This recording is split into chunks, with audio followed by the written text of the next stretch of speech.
Hello friends, welcome to our YouTube channel formation. आज का हमारा टॉपिक है physiochemical properties in relation to biological action. तो यहाँ पे फिजियोकेमिकल प्रॉपर्टी का मतलब क्या है? फिजियोकेमिकल प्रॉपर्टी मतलब कि अभी हम ड्रग के बारे में ही पढ़ रहे हैं। तो ड्रग की जो फिजियोकेमिकल प्रॉपर्टीज़ होती है उसका रिलेशन बायोलॉजिकल एक्शंस के साथ, मतलब कि जब हम कोई भी ड्रग क्या करते हैं, लेते हैं और वो हमारे बॉडी में जाता है, फिर किस तरह के बायोलॉजिकल रिस्पॉन्स आते हैं। जैसे ही ड्रग हमारे बॉडी में जाता है कौन कौन से रिएक्शंस होते हैं, इन सब के बारे में आज हम इसमें पढ़ेंगे। तो जैसे कि यहाँ पे लिखा है कि biological response to the drug molecule are produced when the sufficient concentration at the site of action and then interact with the body receptor and enzyme. Simple सी बात है, बायोलॉजिकल रिस्पॉन्स किसी भी ड्रग का हमको कब मिलता है? जब हम उस ड्रग का सफिशिएंट कंसंट्रेशन लेते हैं और वो ड्रग हमारे बॉडी में जाता है, वेरियस बॉडी रिसेप्टर के साथ इंटरैक्ट करता है और उसके बाद कोई भी एक बायोलॉजिकल रिस्पॉन्स वो शो करता है। Drugs are the chemical substance exerts their physiological and pharmacological effect when given in appropriate dosage form through suitable route of administration। इसका मतलब ये है, हमारा ड्रग क्या होता है? केमिकल सब्सटेंस से तो होता है, केमिकल होता है हमारा ड्रग। तो ये अपना फार्माकोलॉजिकल इफेक्ट कब शो करता है? जब हम उसको सुटेबल रूट के थ्रू, सुटेबल एडमिनिस्ट्रेशन, हम उसको ड्रग को जब देते हैं तो ड्रग क्या करता है, हमारे बॉडी में जाता है, एब्जॉर्ब होता है, डिस्ट्रीब्यूट होता है वेरियस बॉडी कंपार्टमेंट में, ब्लड में जाता है। फिर जहाँ पे साइट ऑफ एक्शन, जहाँ पे ड्रग की नीड होती है, वहाँ पे वो ड्रग जाके अपना कोई भी बायोलॉजिकल रिस्पॉन्स शो करता है। The various physiochemical factors associated with the drug molecule which affect or alter the drug action. When and drug gets administered, it gets dissolved if in the solid form or directly absorbed in the liquid or semi solid form। देखो simple सी बात है, हम drug ले रहे हैं, अगर उसको हम सॉलिड फॉर्म में ले रहे हैं, फॉर एग्जांपल टैबलेट या फिर कैप्सूल के फॉर्म में, तो जाके सबसे पहले डिजॉल्व होगा, देन अब्जॉर्ब होगा। अगर आप लिक्विड फॉर्म में उस ड्रग को ले रहे हो या फिर सेमी सॉलिड फॉर्म में, तो वो डायरेक्टली क्या हो जाता है, अब्जॉर्ब हो जाता है, क्योंकि उसको तो एकदम डिजॉल्व होने की ज़रूरत नहीं पड़ती, हो जाता है और तुरंत अब्जॉर्ब हो जाता है। और इस तरह से हमारा कोई भी ड्रग क्या करता है, एक्शन, फिजियोलॉजिकल एक्शन शो करता है।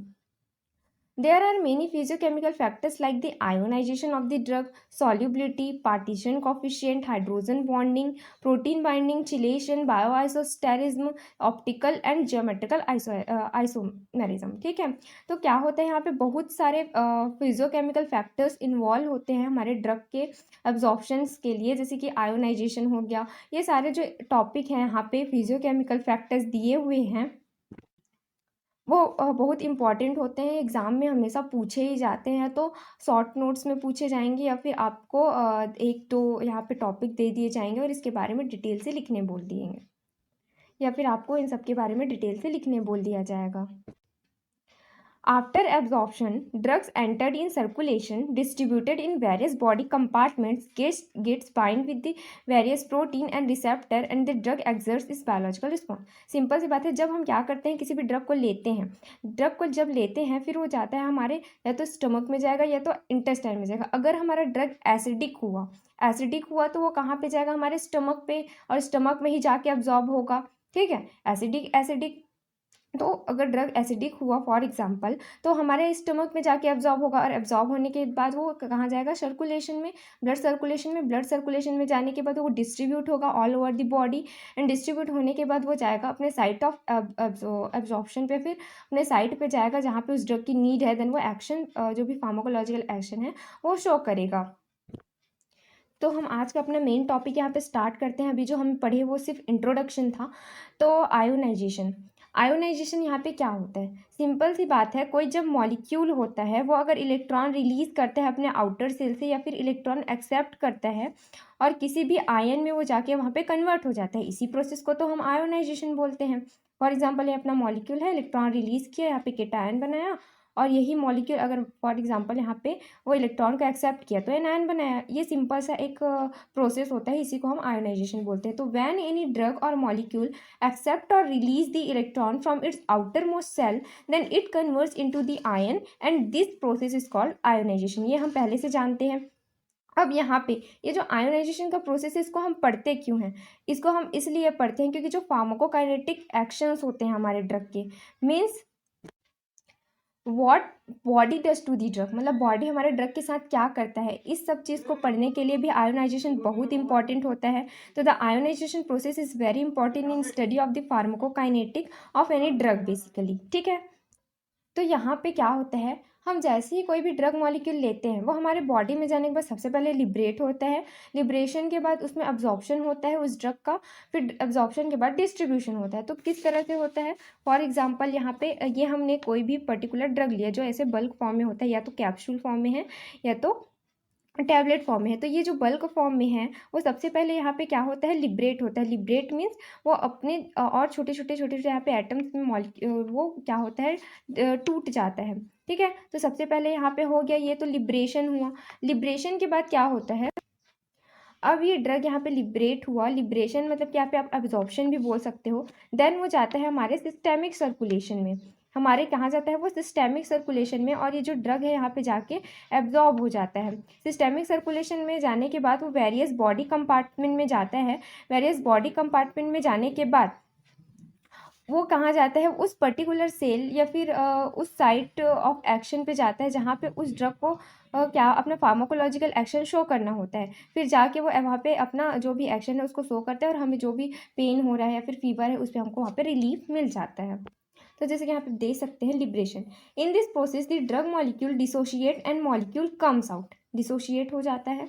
Absorption, in this process the drug molecule reach into the systemic circulation, it means blood, blood में जाता है। Then distribution, it in this process the drug molecule in ionic और non ionic form reach into the receptor and different tissue cell, ठीक है। कहाँ पे जाता है, अब डिस्ट्रीब्यूशन में सिंपल सी बात है, उस बॉडी सारे हमारे जितने भी सेल्स होते हैं वहाँ पे जाएगा वो ड्रग, और जाके बाइंड होगा रिसेप्टर के साथ, फिर जो भी फार्माकोलॉजिकल एक्शन है वो शो करेगा। तो यहाँ पे एक डायग्राम के थ्रू हम आपको दिखा सकते हैं। देखिए यहाँ पे क्या होता है, हम जब कोई भी ड्रग लेते हैं तो मैक्सिमम टाइम उसको किस फॉर्म में होना चाहिए, अनआयोनाइज्ड फॉर्म में। अनआयोनाइज्ड फॉर्म में क्यों होना चाहिए, अनआयोनाइज्ड मतलब यहाँ पे आप उसको बोल सकते हो कि लिपोफिलिक फॉर्म में, है ना। हमेशा उस ड्रग को अनआयोनाइज्ड फॉर्म में होना चाहिए, ठीक है। अनआयोनाइज्ड फॉर्म में इसलिए होना चाहिए क्योंकि हमारे बॉडी में भी तो इतने सारे लिपिड्स प्रेजेंट हैं। हमारे खुद के जो सेल होते हैं उस पर लिपिड बाइलेयर प्रेजेंट होते हैं, इसलिए यहाँ पे जो ड्रग है उसको अनआयोनाइज्ड फॉर्म में होना चाहिए, ठीक है। तो अब हम उस ड्रग को क्या किए, एडमिनिस्टर किए सुटेबल रूट के थ्रू। देन उसके बाद वो क्या हुआ, गया हमारे ब्लड सर्कुलेशन में, ठीक है। तो अब वो जाने के ब्लड में जाने के बाद क्या होता है, ये जो हमारा अनआयोनाइज्ड वाला ड्रग होता है वो आयोनाइज हो जाता है, मतलब कि जो लिपोफिलिक था वो हाइड्रोफिलिक में कन्वर्ट हो जाता है। सिंपल सी बात है, अगर ये हाइड्रोफिलिक में कन्वर्ट नहीं होगा, आयनों में नहीं टूटेगा, तो वो हमारे ब्लड में फ्लो कैसे करेगा। तो यहाँ पे वो क्या करता है, जो अनआयोनाइज वाला ड्रग है वो आयोनाइज या फिर हाइड्रोफिलिक में कन्वर्ट हो जाता है। देन वो क्या करता है, वेरियस बॉडी कंपार्टमेंट में ब्लड के थ्रू पहुँचता है, ठीक है। और इस प्रोसेस को आप यहाँ पे एब्जॉर्प्शन भी बोल सकते हो। अब यहाँ पे थर्ड में क्या होता है, अब हमारे जो भी साइड जहाँ पे हमको ड्रग की नीड है वहाँ पे वो ड्रग पहुँचने के बाद सिंपल सी बात है वो कहाँ पे पहुँचेगा, हमारे सेल के पास। तो हमारे सेल का जो आउटर मोस्ट लेयर मतलब वो लिपिड बाई लेयर का बना होता है। तो जो लिपिड बाई लेयर का जो यहाँ पे मेम्ब्रेन है वो किसको एक्सेप्ट करेगा, लिपोफिलिक ड्रग को ही एक्सेप्ट करेगा। लेकिन ये तो यहाँ पे हाइड्रोफिलिक है, तो हमारा जो ड्रग है वो वापस से किस पे कन्वर्ट हो जाता है, लिपोफिलिक ड्रग में, जो पहले था। पहले लिपोफिलिक था, फिर हाइड्रोफिलिक हुआ, फिर से वो लिपोफिलिक में कन्वर्ट हो जाएगा यहाँ पे। फिर जैसे ही वो लिपोफिलिक में कन्वर्ट होगा, यहाँ पे वेरियस रिसेप्टर्स प्रेजेंट होते हैं सेल के सरफेस पे, तो फिर वो जाके उसे बाइंड करेगा और जो भी एक्शन होता है फार्माकोलॉजिकल एक्शन वो शो करेगा। देखिए मैं आपको यहाँ पे एक और चीज़ बता दूँ, जैसे कि फॉर एग्जांपल हम जो ड्रग ले रहे हैं, है ना, वो अनआयोनाइज्ड है और एसिडिक इन नेचर है, ठीक है, वो जो ड्रग है। तो जाके कहाँ पे अब्जॉर्ब होगा, हमारे स्टमक में। क्यों, क्योंकि स्टमक भी एसिडिक स्टमक का जो पीएच वो एसिडिक होता है। तो एसिडिक और एसिडिक हमेशा, तो यहाँ पे जो मेरा ड्रग है वो अनआयोनाइज्ड फॉर्म में रहेगा, ठीक है। और अनआयोनाइज्ड फॉर्म में रहेगा तो इजीली हमारे स्टमक के थ्रू एब्जॉर्ब हो जाएगा। अब एब्जॉर्ब होने के बाद वो जाएगा हमारे कहाँ पे, सिस्टेमिक सर्कुलेशन में। फिर सिस्टेमिक सर्कुलेशन में जाने के बाद वो फिर बॉडी कंपार्टमेंट में जाने पर फार्माकोलॉजिकल एक्शन शो करेगा। उसी तरह अगर मेरा ड्रग बेसिक इन नेचर का है तो वो कहाँ पे जाके एब्जॉर्ब होगा, वो इंटेस्टाइन में जाके एब्जॉर्ब होगा। क्यों, क्योंकि इंटेस्टाइन में वो अनआयोनाइज्ड फॉर्म में, जिस फॉर्म में वो पहले से है उसी फॉर्म में रहेगा, कन्वर्ट नहीं होगा और इजीली एब्जॉर्ब हो जाएगा। अब फॉर एग्जांपल, अब आप ऐसे सोच रहे होंगे कि अगर मेरा एसिडिक ड्रग है, अगर वो इंटेस्टाइन में चला गया तो क्या होगा। तो अगर आपका एसिडिक ड्रग अगर इंटेस्टाइन में चला गया तो यहाँ पे वो क्या हो जाएगा, एसिडिक और बेसिक। तो पक्का यहाँ पे कुछ वो किस फॉर्म में कन्वर्ट हो जाता है, हाइड्रोफिलिक फॉर्म में। और हमको यहाँ पे फिर अगर वो हाइड्रोफिलिक फॉर्म में कन्वर्ट हो जाएगा तो वो ईजिली क्या होगा, यूरिन के थ्रू एक्सक्रीट आउट हो जाएगा और हमको बहुत कम एक्शन मिलेगा। इसलिए जो हमारा अनआयोनाइज्ड एसिडिक ड्रग है वो एसिडिक मीडियम में, और बेसिक ड्रग जो है वो बेसिक मीडियम में यहाँ पे एब्जॉर्ब होता है अच्छे से। तो लिखा है ionization is a prime factor which affect drug absorption and its action. Unionized drug can easily absorb from the gastrointestinal tract. Simple सी बात है, जैसे कि मैं आपको बताई कि जो अनआयोनाइज्ड ड्रग होता है वही हमारे जीआईटी में बहुत अच्छे से एब्जॉर्ब होता है। Ionization of drug greatly depends on the pH of the absorption site. मैं आपको अभी भी बताई कि जो आयोनाइजेशन होता है ड्रग का वो सबसे ज़्यादा एब्जॉर्प्शन साइट पर डिपेंड करता है, जैसे कि अभी मैं आपको बताई स्टमक और इंटेस्टाइन वाला। And this can easily understand by the pH partition theory some points of this are. तो यहाँ इसको हम इस थ्योरी से समझेंगे, जैसे कि आप अभी नीचे देखेंगे।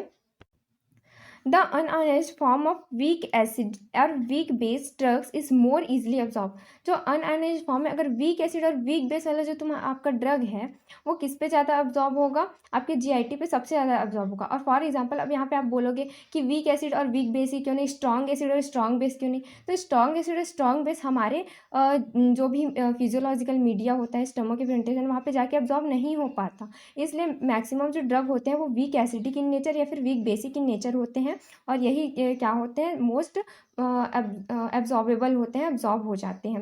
Week acidic drugs may be absorb from the stomach but basic drugs are not. जैसे कि मैं अभी बताई थी कि जो वीक एसिड ड्रग है वो स्टमक में जल्दी एब्जॉर्ब होगा, और वो जो बेसिक ड्रग है वो स्टमक में एब्जॉर्ब नहीं हो पाता। उसी तरह जस्ट इसका उल्टा है, यहाँ पे weak basic drugs are absorb better from intestine but acidic drugs are not. और जो वीक बेसिक ड्रग रहेगा वो इंटेस्टाइन में जाके एब्जॉर्ब होगा, क्योंकि ये इंटेस्टाइन भी बेसिक इन नेचर का होता है, वहाँ का पीएच, ठीक है।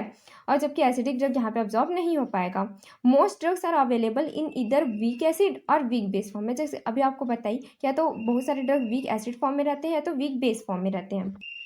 Week acidic drugs remains unionised eight a lower pH. जो वीक एसिडिक ड्रग है वो लोअर पीएच मतलब कि हमारे स्टमक पे अनआयोनाइज्ड फॉर्म में रहता है of the gastric, and due to this they absorb well from stomach, and इसीलिए वो क्या है, स्टमक में वेल अब्जॉर्ब रहता है। Most weak bases gets ionize at a lower pH hence poorly absorb from the stomach, ठीक है। जो वीक बेसिस हैं वो स्टमक में एब्जॉर्ब नहीं होते। अब यहाँ पे वीक बेस का आपको एग्जांपल दे देती हूँ। वीक बेस जो ड्रग होता है, देखिए डेप्सोन या फिर diazepam are unionized at basic pH and gets absorb through the intestine. ये हमारा जो डायज़ेपम होता है वो बेसिक इन नेचर का होता है, इसलिए इंटेस्टाइन के थ्रू इजिली एब्जॉर्ब होता है।